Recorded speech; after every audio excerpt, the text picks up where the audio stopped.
avril. La nature s'épanouit, les fleurs éclosent, les oiseaux chantent et la déclaration d'impôt atterrit dans votre boîte aux lettres. Quoi ? Déjà ? Parce que, je sais pas vous, mais moi quand je vois ça, ça m'angoisse. Oui, parce que si vous êtes chez DeGiro, Trade Republic, Trading 212 ou tout autre courtier en ligne, vous savez que c'est la galère pour remplir cette déclaration d'impôt avec les documents fournis par votre broker. Bon, pas de panique. J'ai déjà traité le sujet l'année dernière, donc je peux en faire une version plus optimisée sans que ça me prenne trop de temps, non ? Du coup, après des dizaines de mails échangés avec l'administration fiscale, 3 semaines de travail et 8 versions du script, voici une procédure, étape par étape, page par page, annexe par annexe, qui devrait vous permettre de remplir cette déclaration dans un temps à peine plus long que cette vidéo. En plus, ça devrait vous épargner une crise de nerfs en cours de route. Alors, vous êtes prêts ?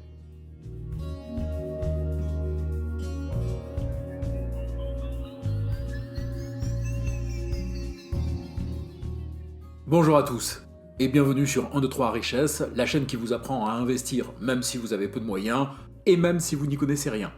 Avant toute chose, je tiens d'abord à vous préciser que ni moi ni mon ami le Cube, c'est moi. Bonjour tout le monde, ne sommes fiscalistes ou spécialistes en imposition. Les informations fournies dans cette vidéo ne sont là qu'à titre indicatif et nous pouvons tout à fait nous tromper. En cas de doute, n'hésitez pas à contacter directement l'administration fiscale. Cela dit, cette vidéo concerne les ressortissants français qui déclarent leurs impôts en France et en ligne et dont le courtier se trouve à l'étranger. Celui qui nous servira d'exemple est DeGiro, car le compte-titre de la chaîne, utilisé pour la série Un portefeuille presque parfait, y est domicilié. Mais la procédure fonctionne pour tous les autres courtiers, bien sûr. Contrairement à la vidéo précédente sur le même sujet, ici la déclaration se fera écran par écran. Vous pourrez ainsi ouvrir 2 onglets, l'un avec cette vidéo et l'autre avec votre espace personnel sur le site des impôts pour réaliser la procédure au fur et à mesure. En mettant en pause si besoin, évidemment. Mais avant de commencer, si vous découvrez la chaîne et que vous voulez comprendre vraiment les mécanismes de l'investissement pour augmenter vos gains, eh bien, abonnez-vous. Vous ne le regretterez pas. Avant de réaliser la déclaration sur le site des impôts, vous devez récupérer l'ensemble des documents nécessaires auprès de votre courtier. En gros, il s'agit d'une part des informations d'identification du compte-titre chez le courtier et éventuellement du compte espèce associé, d'autre part de la synthèse des gains et des transactions réalisées sur le compte-titre. Chez DeGiro, ces 2 documents se trouvent au même endroit. Donc, connectez-vous à l'interface de votre compte. Ensuite, dans la barre de menu à gauche, sélectionnez Courriel, puis Documents et enfin Rapport. Là, on va choisir le rapport de l'année N-1. Donc, en 2024, on télécharge le rapport annuel 2023. Ensuite, téléchargez également les informations générales des rapports comptes espèces les plus récentes. Une fois ces documents récupérés, vous en avez fini chez DeGiro. Cependant, vous aurez aussi besoin de la notice du formulaire 2047. On vous a mis le lien en description. Une fois fait, on va s'attaquer à la partie la plus fastidieuse, mais qui va vous permettre de gagner un temps fou sur la déclaration. Attention, sortez votre calculatrice, car on va s'attaquer au... Oui, je sais, vous n'avez pas envie de vous plonger dans les chiffres. Rassurez-vous, moi non plus. Après, si vous ne le faites pas, vous allez payer plus d'impôts que nécessaire. Donc, à vous de voir. Les calculs à réaliser concernent 2 aspects de votre déclaration. D'un côté, les plus-values ou moins-values, de l'autre, les dividendes. On s'échauffe avec les plus ou moins-values, parce que c'est le plus simple. Pour rappel, cela ne vous concerne que si vous avez vendu des titres, actions, obligations, ETF ou tout autre produit financier, au cours de l'année d'imposition. Si cette vente a produit un gain, c'est une plus-value. Si elle a produit une perte, c'est une moins-value. On va appeler A vos plus-values, B vos moins-values, C la différence entre les deux. Donc, tout ce que vous avez à faire, c'est une soustraction. Vous prenez A et vous en soustrayez B, ce qui vous permet d'obtenir C. Si C est positif, vous avez globalement réalisé des plus-values. S'il est négatif, vous avez fait des moins-values. Cela dit, le calcul devrait avoir été déjà fait par votre courtier. Chez DeGiro, vous le trouverez dans le rapport téléchargé à l'étape 1, sur la ligne « Gain de cession de valeur mobilière pour une plus-value » ou « Perte sur cession de valeur mobilière pour une moins-value ». Ah, et si vous avez plusieurs comptes titres, A, B et C sont à calculer, tout courtier confondu bien sûr. Pour les dividendes, ou les coupons pour les obligations, ceux-ci ont peut-être déjà subi un prélèvement à la source par les pays d'origine des entreprises. Pour éviter une double imposition, il faut donc calculer les montants déjà prélevés par chaque pays. Oui, vous avez bien entendu, par chaque pays. Et vous savez quoi ? Désormais, DeGiro le fait pour vous. Vous trouverez les informations dans la dernière partie du rapport, aperçu des dividendes en euros. Pour la déclaration, nous allons avoir besoin des montants nets par pays, de la colonne revenus nets, que l'on va noter D1, D2, D3, etc. Ainsi que celui des impôts prélevés de la colonne précompte à la source, que l'on notera E1, E2, E3, etc. Et si votre courtier ne vous donne pas ces informations, il vous faudra faire le calcul vous-même. Donc, d'un côté, vous faites la somme par pays des dividendes bruts perçus. Notons-les F1, F2, F3. Puis de l'autre, la somme des impôts prélevés, là aussi par pays. Une fois que c'est fait, il ne vous reste plus qu'à soustraire pour chaque pays le montant des retenues déjà effectuées au montant des dividendes reçus, ce qui vous donne le montant des dividendes nets par pays. Si vous attendiez avec impatience le moment de déclarer concrètement, eh bien c'est maintenant. Youpi, joie et bonne humeur. Donnez-moi une corde, je veux me pendre. Fais donc ça et prête-moi-la ensuite. Bref, la totalité de la déclaration se fait sur le site impôt.gouv.fr. Pendant la procédure, vous pouvez revenir sur n'importe quelle étape, passer d'un document à un autre, voire même fermer la session avant d'y revenir plus tard. Mais nous, on va essayer de remplir les pages les unes derrière les autres pour éviter de perdre du temps. Donc, on va limiter les explications du pourquoi du comment de chaque case. Si vous voulez plus d'éléments, vous pouvez aller voir l'ancienne vidéo. Le lien est en fiche et dans la description. Déjà, à partir de l'accueil, cliquez sur Suivant, jusqu'à atteindre l'étape 3, Déclaration principale. Sur cette page, vous allez cocher la case Revenus de capitaux mobiliers si vous avez reçu des dividendes, la case Plus-value et gains divers si vous avez obtenu des plus-values ou des moins-values ou les deux. Enfin, tout en bas, dans la partie Divers, cochez la case Compte à l'étranger. Ensuite, vous cliquez sur le bouton Déclaration annexe. Une fenêtre s'ouvre dans laquelle vous allez choisir les documents annexes nécessaires. En l'occurrence, le formulaire 3916-3916 bis pour la déclaration d'un compte étranger, le formulaire 2047 déclaration des revenus encaissés à l'étranger pour les dividendes et les plus-values, éventuellement l'annexe 2074 CMV si vous avez des plus-values et des moins-values ou seulement des moins-values. C'est fait ? Bien. Cliquez sur Suivant pour entrer dans la section Revenus. Sur la partie gauche, vous avez désormais accès à toutes les annexes sélectionnées. Cliquez sur Annexe 3916-3916 bis. Chaque année, vous devez signaler tous les comptes à l'étranger possédés. Compte titre, compte bancaire, exchange de cryptoactifs comme Binance ou Coinbase, mais aussi les assurances-vie, etc. Un compte est considéré comme étant à l'étranger lorsque le siège social de l'entreprise qui le gère est à l'étranger, et même si elle possède des succursales en France, comme pour XTB par exemple. Si vous avez déjà déclaré des comptes, vous pourrez en reporter automatiquement les informations. Donc cliquez sur Report de compte pour chaque compte actif à l'année N-1. Donc si un compte a été fermé l'année dernière, vous cliquez Non bien sûr. Et si un nouveau compte a été ouvert l'année dernière, on va donc l'ajouter. En fait, pour DeGiro, ce n'est pas un, mais deux comptes que vous allez déclarer. En effet, de nombreux courtiers en ligne associent automatiquement votre compte titre avec un compte espèce qui est donc aussi à l'étranger. Dans la partie Combien d'autres comptes ou contrats de capitalisation supplémentaires voulez-vous déclarer, en fonction de votre courtier, notez le nombre de comptes liés. Pour DeGiro, il y a le compte titre et le compte bancaire associé, donc 2, puis passez sur Suivant. Remplissez la partie identité. Pour la nature du compte, cliquez sur compte bancaire dans le cas d'un compte titre, actif numérique pour un compte de crypto-monnaie ou contrat de capitalisation pour une assurance vie.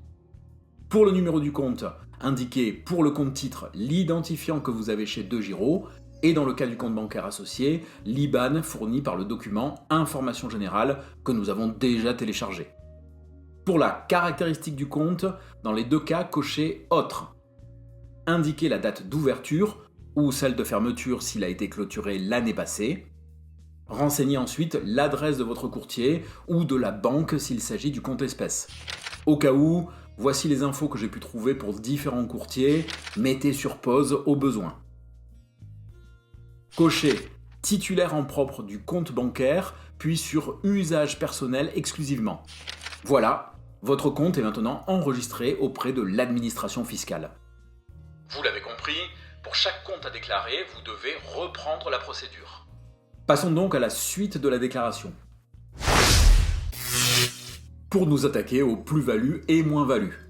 Ici, 3 cas de figure peuvent se présenter. Soit vous n'avez eu que des plus-values, soit vous n'avez eu que des moins-values, soit vous avez eu des plus-values et des moins-values. À partir de maintenant, la déclaration ne sépare plus les courtiers ou les comptes. Donc si vous avez des plus-values sur plusieurs comptes titres, vous les additionnez entre elles. Pareil pour les pertes ou les dividendes. On va commencer avec nos 2 derniers cas, uniquement des moins-values ou des plus-values et des moins-values. A noter que si vous avez eu l'année dernière uniquement des plus-values, mais que vous avez aussi des moins-values reportées des années précédentes, vous utiliserez la même annexe que l'ensemble de ces cas, la 2074 CMV. Bienvenue dans le labyrinthe fiscal. Donc, si vous n'avez eu que des moins-values, vous cliquez sur l'annexe 2074 CMV.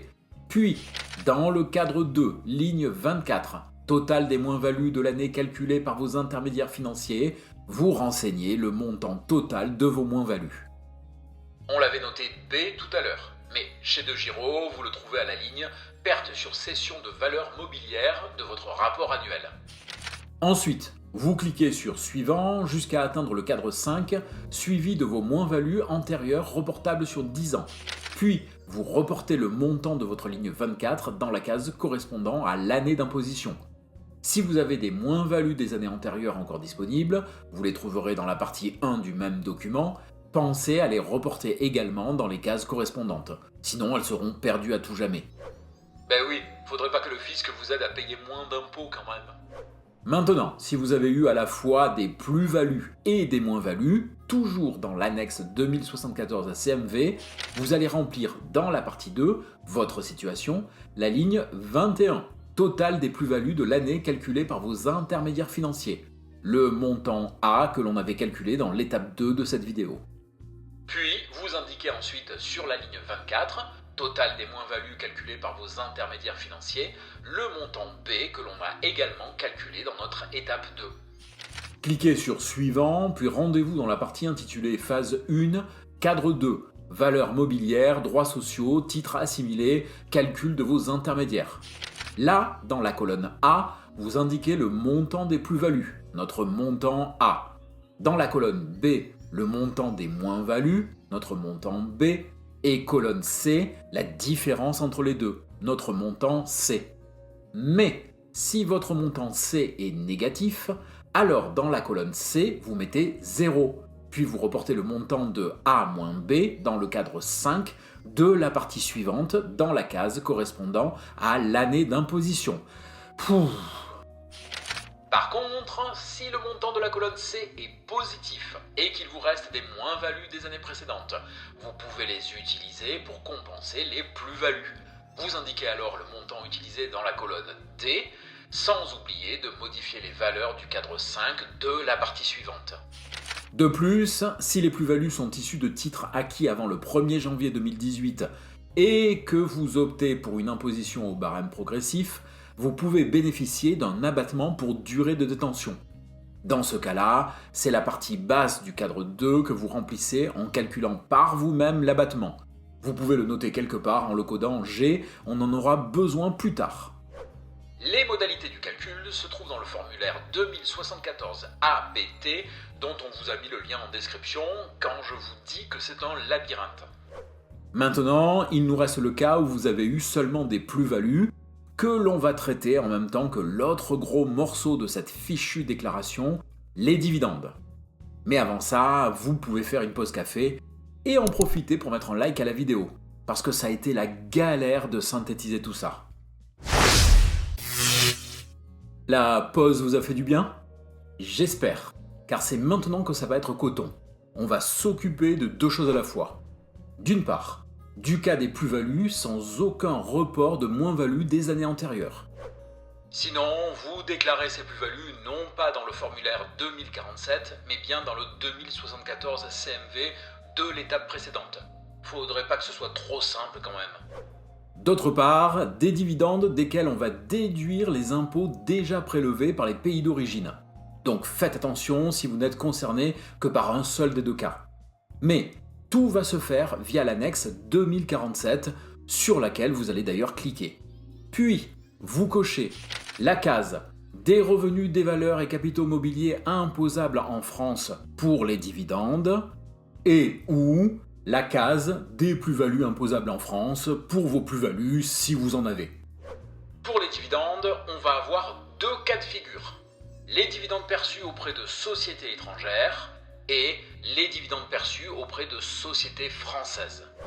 On va commencer par les dividendes des sociétés étrangères avec le cadre 2, revenus des capitaux mobiliers imposables en France, avec la partie 200, dividendes et jetons de présence.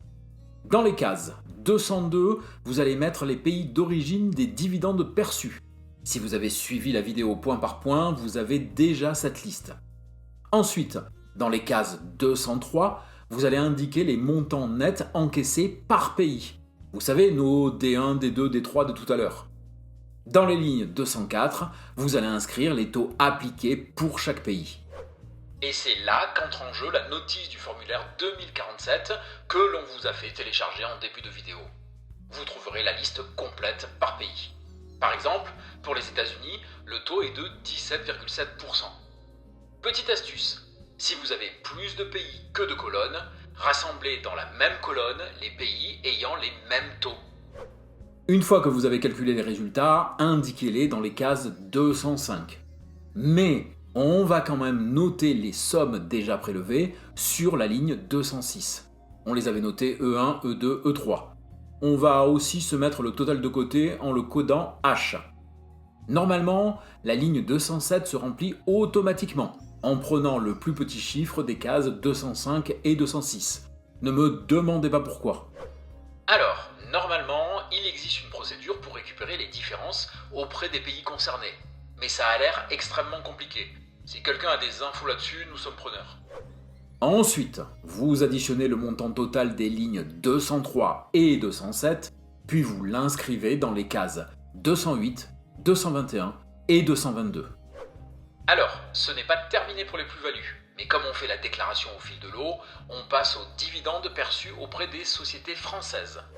Et pour ça, on continue sur le formulaire 2047 et on se dirige vers le cadre 260, revenus des valeurs mobilières françaises. Dans la case pays d'encaissement, vous inscrivez le pays du courtier, par exemple Pays-Bas pour De Giro. Puis, à côté, le montant total brut des dividendes perçus. Ensuite, vous reportez ce même montant dans la case 271 ou 272 si vous optez pour l'option d'imposition au barème. Pour les dividendes, c'est terminé. Du coup, retour aux plus-values. En effet, donc, on clique sur suivant jusqu'à atteindre le cadre 3, plus-value imposable en France. Dans la partie 30 sur la ligne plus-value avant abattement, dans la case pays d'origine ou d'encaissement, vous mettez le pays du courtier, toujours les Pays-Bas pour De Giro, puis le montant des plus-values que nous avions codé A. Et si vous avez plusieurs courtiers étrangers, vous pouvez mettre n'importe lequel d'entre eux, ça n'a pas d'importance. Par contre, pour le montant, inscrivez bien le montant total, tout courtier confondu. Et si les plus-values sont issues de titres acquis avant le 1er janvier 2018, et que vous optez pour une imposition au barème progressif, vous pouvez bénéficier d'un abattement pour durée de détention. Dans ce cas-là, dans le cadre abattement, indiquez le montant de l'abattement. Les modalités du calcul se trouvent dans le formulaire 2074 ABT dont le lien est en description. Notez aussi ce montant, que l'on appellera G, quelque part, il nous servira pour la suite. Bon, là, on a fait le plus lourd. Reste encore la déclaration principale, mais ça ne devrait plus être qu'une formalité. Allez, plus qu'un tout petit effort, car c'est bientôt fini. Parce qu'à ce stade, il ne reste plus qu'à revenir sur notre déclaration principale, la 2042 donc, pour y faire les reports des montants déclarés dans toutes les autres annexes. Non mais sérieusement, qui pourrait remplir tout ça sans se tromper ou sans rien oublier? Et encore, on est sur une déclaration de base, des dividendes et des plus-values. Mais si le système était trop simple, tout le monde pourrait le maximiser, et pas seulement ceux qui peuvent se payer des fiscalistes. Mais trêve de coups de gueule, et débarrassons-nous une bonne fois pour toutes de cette déclaration. Au cas où, voici la liste de tous les codes que nous avons mis en place pour cette vidéo, avec les étapes où nous en avons parlé, car on va en retrouver certains maintenant. Donc, de retour sur votre déclaration principale, cliquez sur Suivant jusqu'à atteindre le cadre Revenus des valeurs et capitaux mobiliers. Là, vous allez remplir, en fonction de ce que vous avez à déclarer bien sûr, la case 2DC, revenus des valeurs mobilières françaises et revenus assimilés encaissés à l'étranger, avec l'ensemble des dividendes bruts perçus tous pays confondus, tous nos F additionnés quoi. Ensuite, dans la case 2CG, le montant brut des dividendes reçus des sociétés françaises, dont la CSG n'est pas déductible si vous en avez. Sinon, ce sera la case 2BH pour les cas de CSG déductible, mais seulement si vous avez choisi l'option du barème progressif. Puis, dans la case 2AB, vous inscrivez le montant total des impôts prélevés à la source pour vos dividendes, soit le montant H de notre codification. Enfin, pour ce cadre, vous pouvez cocher la case 2OP si vous choisissez l'option du barème progressif. Bon, pour rappel, en France, la fiscalité se scinde en deux éléments. Les prélèvements sociaux d'une part et l'impôt sur le revenu d'autre part. Sur cette base, deux options sont possibles. Soit vous optez pour le PFU, prélèvement forfaitaire unique, comprenant 17,2% de prélèvements sociaux, puis une imposition à 12,8%, ce qui grève vos gains de 30% au total. Option automatiquement appliquée si vous ne faites rien. Mais vous pouvez aussi opter pour l'imposition au barème qui dépendra donc de l'ensemble de vos revenus. Dans ce cas, les prélèvements sociaux ne changent pas, mais la partie impôt est calculée sur la base du barème progressif de l'impôt sur le revenu, ce qui change complètement la donne. Comme le barème progressif varie de 0 à 45%, le mieux est de faire des simulations pour voir quelle option est la meilleure pour vous. Mais globalement, si vous êtes dans la tranche marginale ou si vous n'êtes pas imposable, l'option barème restera sans doute la meilleure. Bien, retournons à notre déclaration pour se rendre au cadre plus-value et gains divers. Dans la case 3VG, vous allez inscrire soit votre montant A si vous n'avez eu que des plus-values. Mais si vous avez utilisé des moins-values des années précédentes, vous allez avoir deux cas de figure. 1.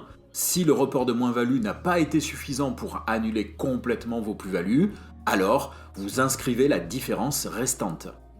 2. Si l'ensemble des moins-values reportées est supérieur à l'ensemble des plus-values, vous avez donc utilisé une partie des moins-values pour arriver à 0€. Vous notez donc en 3VG 0€. Dernier cas, si votre montant C donnait une moins-value globale, vous notez alors 0€. C'est ce qu'on a fait à l'étape 4. D'ailleurs, pour les deux derniers cas, n'oubliez pas de modifier ou de remplir le cadre 5 du formulaire 2074 CMV avec les moins-values reportables que vous pourrez utiliser pour les prochaines années. Et si vous avez eu un abattement pour durée de détention, notre code G, vous l'inscrivez en 3SG. Enfin, si vous n'avez eu que des moins-values, notre code B, alors vous en notez le montant en case 3VH. Et il ne reste plus qu'à cliquer sur suivant jusqu'à la case 8UU pour vérifier que compte à l'étranger est bien coché et surtout de noter dans la case 8VL le montant total des impôts sur dividendes prélevés à la source, c'est-à-dire notre code H. Ça y est, on a fini. Ne reste plus qu'à valider l'ensemble et être enfin débarrassé de cette déclaration pour cette année. Mais pour éviter une partie des difficultés, la prochaine fois, essayez de maximiser la vente de vos actifs en regardant d'abord cette vidéo, car vous y apprendrez beaucoup. Voilà les amis, j'espère que ce contenu vous a été utile. Bien évidemment, vous pouvez nous faire part de vos remarques et questions dans les commentaires. Ensuite, vous pouvez également liker et partager cette vidéo. Merci à tous ceux qui le font déjà. Pour soutenir notre travail et la chaîne, n'oubliez pas de vous abonner. Et comme vous abonner ne sert à rien si vous ne regardez pas les vidéos, activez bien les notifications pour être prévenu dès la parution d'un nouvel épisode. Et il ne reste plus qu'à se retrouver dans une nouvelle vidéo. On dit ça ? Allez, on dit ça.